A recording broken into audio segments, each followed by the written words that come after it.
الفاتحہ۔ بسم اللہ الرحمن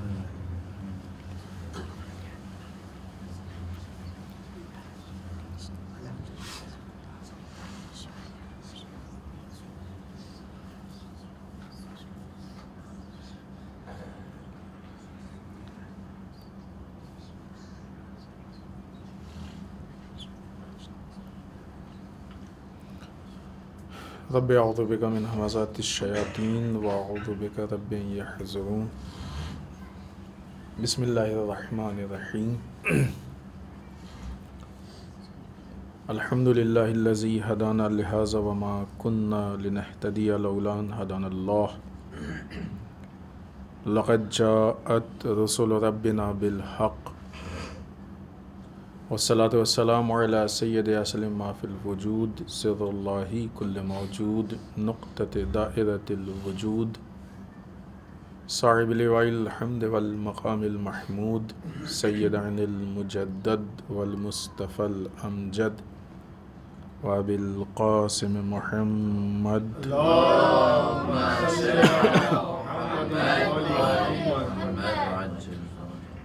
والصلاة والسلام علی آلہ الطیبین الطاہرین المعصومین المظلومین ولعنۃ الدائمۃ الباقیۃ علی اعدائہم اجمعین من الآن الی قیام یوم الدین۔ اما بعد فقد قال امامنا الہادی علیہ الصلاۃ والسلام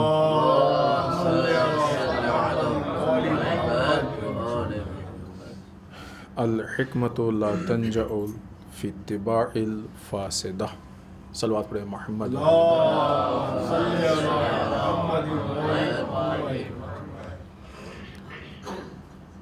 آج کی یہ شب بعض روایات کے اعتبار سے ہم سب کے 10ویں امام امام علی نقی الہادی علیہ السلام کہ شہادت کی شب ہے۔ آپ سب کی خدمت میں تسلیت اور تعزیت عرض کرتے ہیں، اور ہم سب کی طرف سے تمام علماء مراجع ولی فقیہ بالخصوص وقت کے امام کی خدمت میں تسلیت اور تعزیت عرض کرتے ہیں۔ امام ہادی یا امام علی نقی علیہ السلام کے بارے میں جو بیسک چیزیں ہیں پہلے وہ آپ کی خدمت میں عرض کر دیں۔ آپ کا نام علی، والد آپ کے جو سلسلہ امامت میں بیشتر ہے، یہ 10ویں امام ہے تو 9ویں امام آپ کے والد یعنی امام محمد تقی الجواد علیہ السلام۔ والدہ آپ کی جناب سمانہ مغربیہ ہیں۔ ولادت میں تھوڑا اختلاف ہے، بعض روایات میں جو کہ زیادہ مشہور ہے 5 رجب المرجب 214 ہجری، بعض روایات میں 15 ذی الحج 212 ہجری، ہجری میں بھی اختلاف ہے۔ شہادت میں بھی اختلاف ہے، بعض روایات میں 3 رجب المرجب ہے 254 ہجری، بعض روایات میں 25 جمادی الثانیہ حتیٰ 26 جمادی الثانیہ ہے، حتیٰ 25 کی بھی روایت موجود ہے کہ یعنی جو آج کا دن گزرا ہے اس کی بھی روایت موجود ہے۔ آپ کے القاب میں نقی، ہادی، نجیب، مرتضیٰ، عالم، فقیہ، ناصح، امین، مؤتمن، طیب وغیرہ یہ مشہور القاب ہیں، اور بھی اس کے علاوہ القاب ہیں، لیکن ہم لوگوں کے بیچ میں جو سب سے زیادہ مشہور ہیں وہ نقی اور ہادی بہت زیادہ مشہور ہیں۔ 220 ہجری میں آپ کے والد یعنی امام جواد علیہ السلام کی شہادت ہوئی ہے۔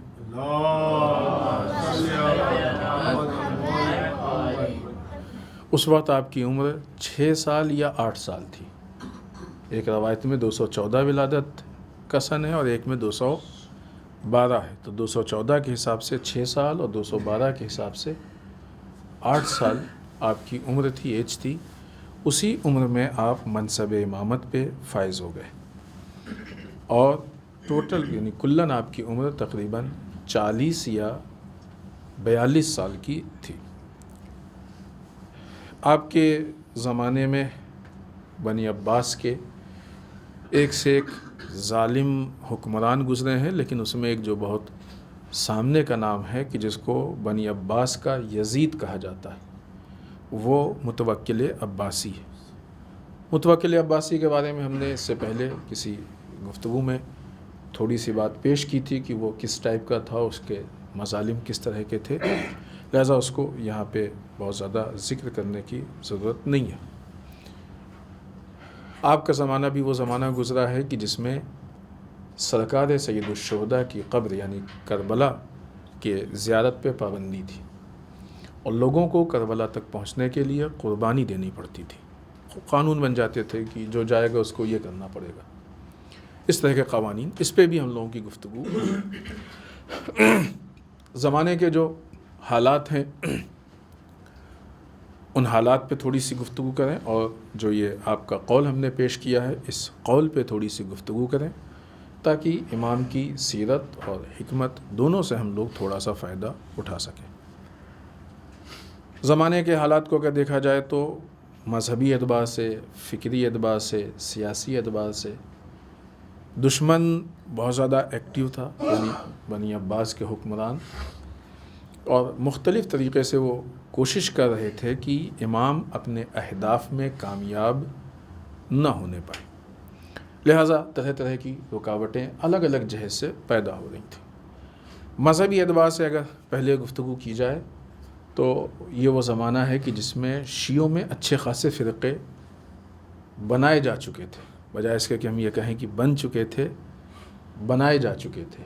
مسلمانوں کی بات نہیں، شیعوں میں اچھے خاصے فرقے، آج بھی آپ دیکھیں اچھے خاصے فرقے، البتہ یہ جو اخباری اور ملنگی یہ ان کو فرقوں میں شمار نہیں کیا جاتا۔ اس وقت بھی اس ٹائپ کے لوگ تھے جن کو غالی کہا جاتا ہے۔ غالی یعنی غلو کرنے والے، گالی نہیں، غالی، گالی الگ چیز ہے، غالی الگ چیز ہے، دونوں بری چیزیں ہیں، دونوں میں خرابی پائی جاتی ہے۔ گالی کسی کو غلط الفاظ اس کے لیے استعمال کرنا، یہ ہے گالی۔ غالی غلو کرنا، غلو کرنا یعنی جو بھی حد ہے، لیمٹ ہے، اس سے آگے نکل جانا۔ اب وہ جملے ہوتے ہیں ذاکری کے کہ ائمہ کی تو کوئی حد ہی نہیں، تو لہٰذا حد سے آگے کیسے نکل سکتے ہیں۔ حد سے آگے نکلنے کا جو سب سے ظاہری، سب سے واضح جو اس کی مثال ہے وہ یہ کہ الوہیت کے دائرے میں لے آنا، نعوذ باللہ، استغفر اللہ، اللہ سے ملا دینا، کہ جو آج بھی ہو رہا ہے اس وقت بھی ہو رہا تھا۔ یہ غلو کرنے والے یا مذہبی اعتبار سے جو پرابلم تھی، آج بھی وہ پرابلم ہے۔ وہاں پہ ہوتا یہ ہے کہ مذہب سے منحرف کرنے کے لیے، مذہب سے ہٹانے کے لیے، دور کرنے کے لیے مذہب جیسی چیز کو استعمال کیا جاتا ہے، تو لہٰذا وہاں پہ ہر انسان آسانی سے اس فرق کو سمجھ نہیں پاتا ہے، اچھے اچھے بہک جاتے ہیں، اور وہ طبقہ کی جو دیندار طبقہ ہے جس کو چاہیے مذہب پہ عمل کرے، وہ بہک جاتا ہے۔ بعض اوقات شخصیات کے اس میں بہک جاتا ہے، بعض اوقات کچھ رسومات کی بنیاد پہ بہک جاتا ہے، بعض اوقات کچھ حرکتوں کی بنیاد پہ، حتیٰ جو اصل عبادتیں اور یہ ساری چیزیں اس کی بنیاد پہ بھی انسان بہک جاتا ہے، اسی کو دشمن یا شیطان ذریعہ اور وسیلہ بنا لیتا ہے۔ یہ مسئلہ دشمن کے لیے اتنا مفید ہے کہ اس زمانے میں بھی دشمن نے یہ جو آپ دیکھیں کہ چاہے وہ اورینٹلیزم ہو، اورینٹلیزم میں کیا ہوتا ہے؟ اورینٹلیزم کا کام کیا ہے؟ مستشرقین کا کام کیا ہے؟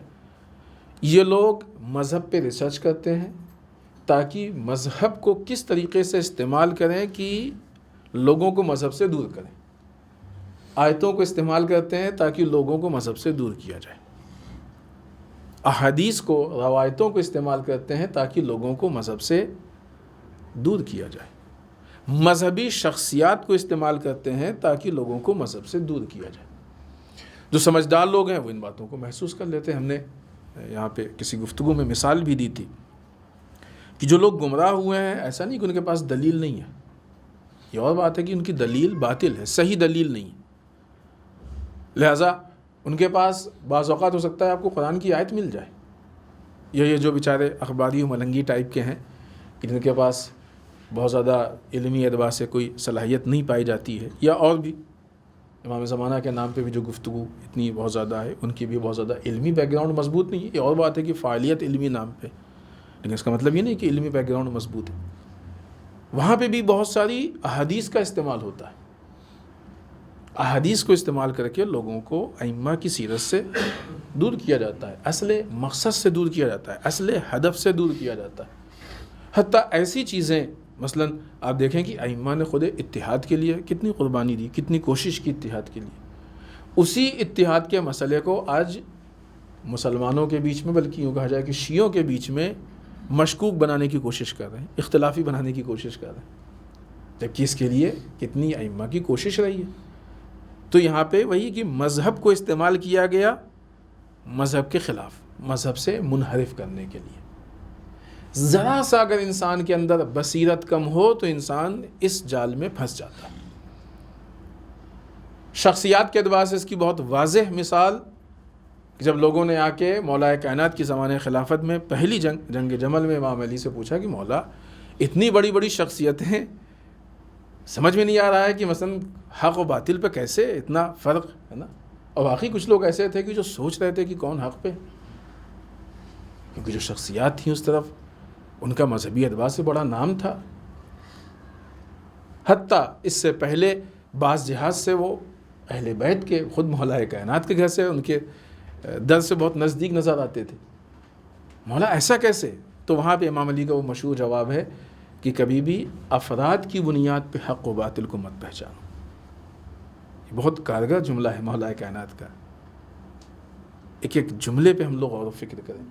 کبھی بھی افراد کی بنیاد پہ حق و باطل کو مت پہچانو، حق کو پہچانو تاکہ صاحب حق کو پہچان سکو، باطل کو، اصل باطل کو پہچانو تاکہ جو لوگ باطل پہ ہیں ان کو پہچان سکو۔ یعنی معیار افراد نہیں ہے، چونکہ افراد مصداق ہیں، معیار و مصداق میں فرق ہوتا ہے نا۔ مثال دیں، جب ہم سامان لینے جاتے ہیں تو اب تو خیر الیکٹرانک ترازو ہیں، پہلے وہ ایک ویٹ رکھا جاتا تھا، وہ مثلاً معیار ہے۔ اب جو چیز اس کے برابر ہوگی اس کے اوپر صادق آئے گا کہ یہ 1 کلو کا وزن ہے، وہ مصداق ہو گیا۔ مصداق یعنی جس کے اوپر وہ چیز صادق آ جائے، سچ آ جائے، وہ مصداق۔ افراد کے اوپر صادق آ سکتا ہے کہ حق پہ ہے، لیکن وہ معیار نہیں بن سکتے۔ صادق آنے میں اور معیار بننے میں فرق ہے۔ ہاں، کہاں پہ معیار ہے؟ جب ہم ائمہ کی بارگاہ میں پہنچیں گے، اہل بیت کی بارگاہ میں پہنچیں گے۔ اہل بیت حق و باطل کا معیار ہے، مولا کائنات ائمہ اطہار حق و باطل کا معیار ہے۔ اب جو ان کے راستے پہ چل رہا ہے وہ اس کا مصداق ہو جائے گا، ٹھیک ہے یہ حق پہ چل رہے ہیں، یہ کہا جائے گا کہ یہ مثلا حق پہ عمل کرنے والے ہیں، ان پہ یہ صادق آ رہا ہے کہ حق پہ عمل کر رہا ہے۔ تو یہ ایک مثال ہو گئی افراد کے اعتبار سے۔ یا دوسری مثال کہ جو اس سے پہلے ہم نے بارہا دی ہے، صفین کا قرآن۔ صفین کے قرآن کو استعمال کیا گیا کہ نہیں استعمال کیا گیا؟ دین کے خلاف استعمال کیا گیا۔ قرآن کو استعمال کیا گیا تاکہ نظام قرآن پہ عمل نہ ہو سکے۔ قرآن کو قرآن کے خلاف استعمال کیا گیا، قرآن کو اہل بیت کے خلاف استعمال کیا گیا، قرآن کو نظام قرآن کے خلاف استعمال کیا گیا، نظام پروردگار کے خلاف استعمال کیا گیا۔ اور کتنے لوگ ہیں کہ جو اس میں بہکاوے میں آ گئے۔ لہٰذا انسان کے اندر بصیرت ہونی چاہیے، بغیر بصیرت کے انسان اس مذہبی انحراف کو نہیں سمجھ سکتا ہے۔ اس وقت بھی اس طرح کے لوگ تھے جو غالی تھے، وہ لوگ کی جو دین سے مختلف وجوہات کی بنیاد پہ منحرف ہو گئے تھے، دین سے الگ ہو گئے تھے، گمراہ ہو گئے تھے، اور چونکہ دین استعمال ہوا تھا لہٰذا اپنے آپ کو دیندار سمجھتے تھے۔ یہ بہت بڑی پرابلم تھی، نہیں کہ وہ اپنے آپ کو دیندار سمجھتے تھے، لوگ ان کو دیندار سمجھتے تھے۔ یہ وہ لوگ تھے کہ جو آٹومیٹک امام علی نقی علیہ السلام کے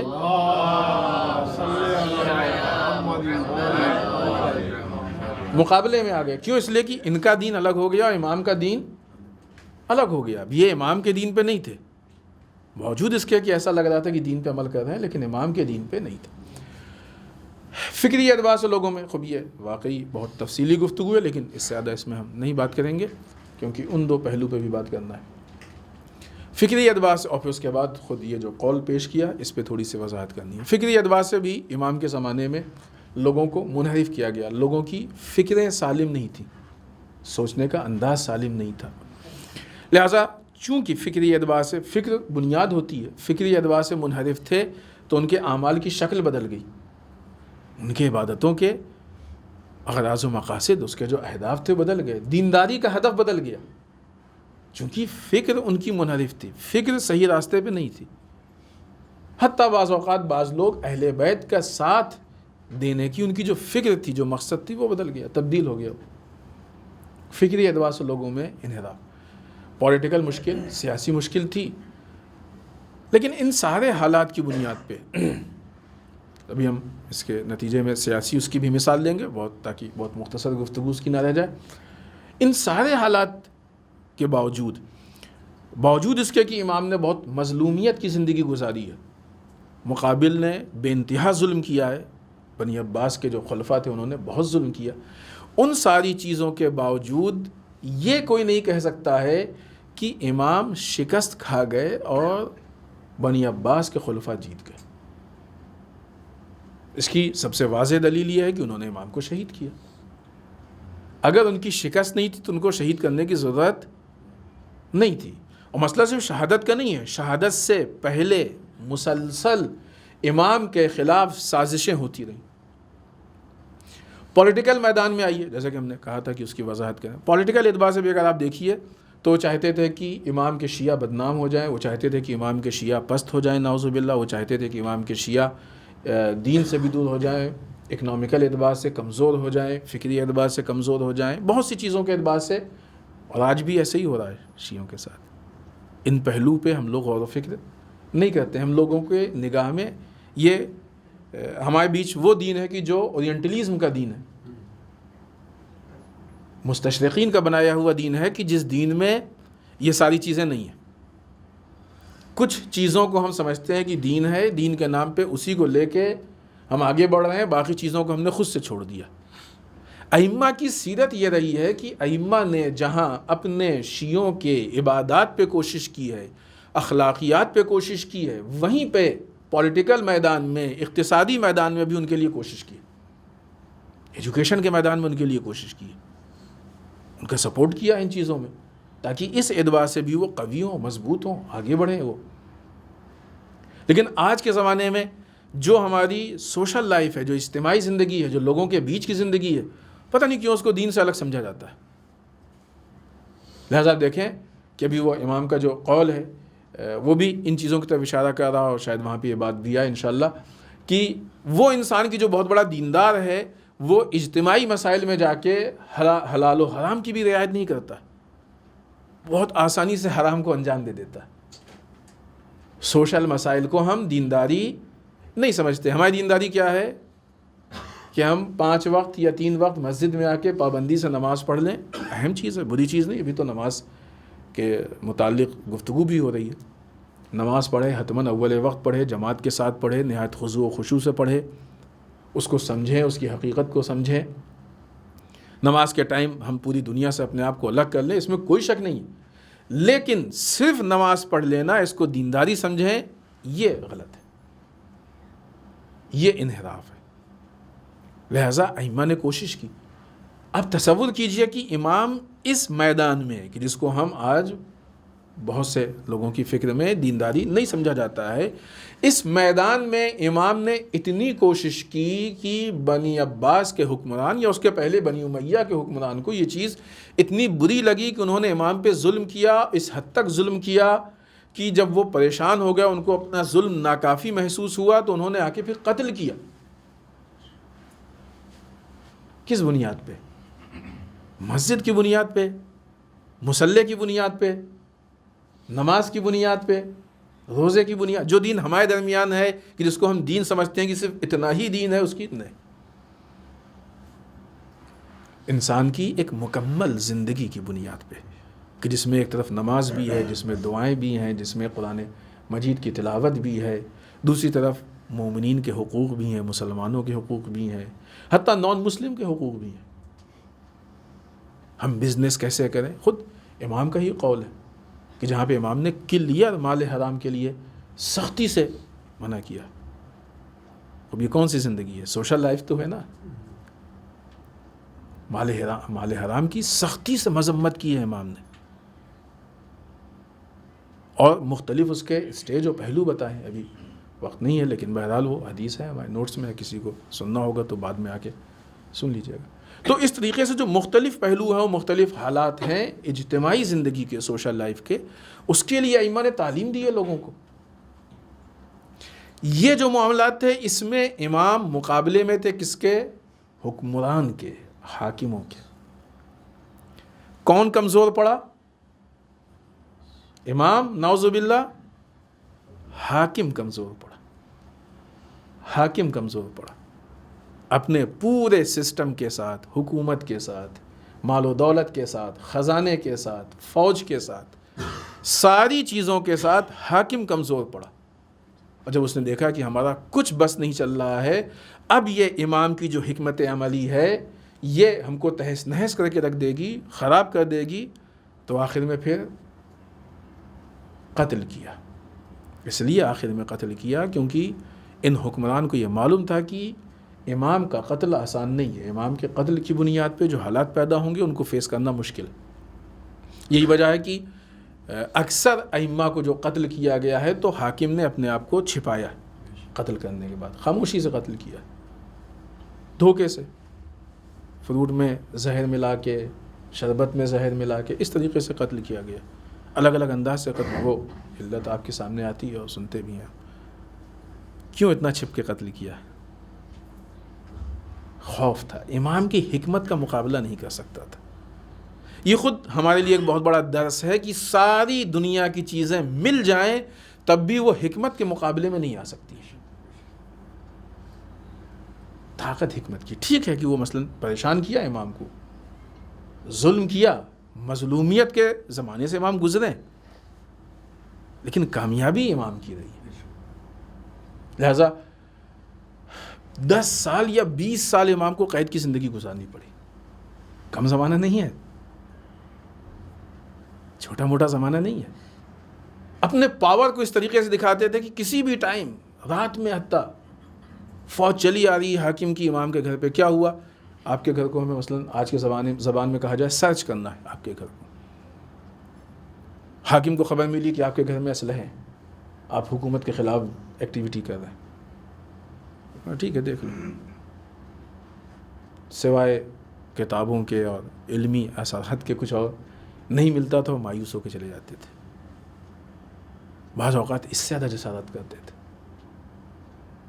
لیکن ان ساری چیزوں، ٹھیک ہے، خوب امام کو تھوڑی سی مشکل ہوئی، وقتی طور پر پریشان ہوئے امام، مظلومیت کی زندگی گزاری، لیکن فائنلی نظام کس کا جیتا ہے؟ امام کا. حکمت، اس لیے کہ یہ الہی نظام ہے. اس نظام کا یہ پولیٹیکل پہلو تھا کہ امام نہ یہ کہ خود اپنے اعتبار سے، امام اپنی ذات کے لیے نہیں، اپنی قوم کے لیے جو ان کی ذمہ داری تھی. لہٰذا حاکم چاہتے ہوئے بھی جو نقصان قوم کو پہنچا سکتا تھا وہ نہیں پہنچا پایا. سسٹم وہی ہے. ٹھیک ہے کہ ہمارے امام پردہ غیب میں آج جو امام ہے، ظاہر سی بات جو امام کی برکت ہے وہ تو نہیں ہو سکتی کسی میں، لیکن ایک سسٹم ہے ہمارے پاس. اس سسٹم کو فالو کر کے ہم کافی حد تک اس سسٹم سے فائدہ اٹھا سکتے ہیں. لہٰذا آج بھی جو لوگ اس سسٹم کو فالو کر رہے ہیں اور سینٹرلائز ہیں اور لیڈرشپ کو فالو کر رہے ہیں، وہ بھی ان فائدوں سے محروم نہیں ہیں. وہ بھی ان فائدوں، بڑی بڑی طاقتیں ان کے سامنے اپنے آپ کو بے بس محسوس کرتی ہیں. یہ زمانے کے حالات تھے. اس سے زیادہ ہم اس پہ گفتگو نہیں کریں گے کیونکہ بہت زیادہ وقت اس کے لیے نہیں دے سکتے ہیں. فکری اعتبار سے ہم لوگوں نے، مذہبی اعتبار سے اور پولیٹیکل اعتبار سے ہم لوگوں نے امام کے زمانے کے حالات پہ گفتگو کی. آئیے اب تھوڑی سی گفتگو اس قول پہ کر لیں کہ جو امام کا ہم نے پیش کیا ہے. امام فرماتے ہیں الحکمت لا تنجع فی اتباع الفاسدہ. حکمت فاسد مزاج یا فاسد طبیعت رکھنے والے پہ اثر انداز نہیں ہوتی. حکمت کسے کہتے ہیں؟ حکمت وہ چیزیں، وہ اصول، وہ باتیں کہ جو لوگوں کو فلاح و بہبود و اصلاح کی طرف و کامیابی کی طرف لے کے جائیں.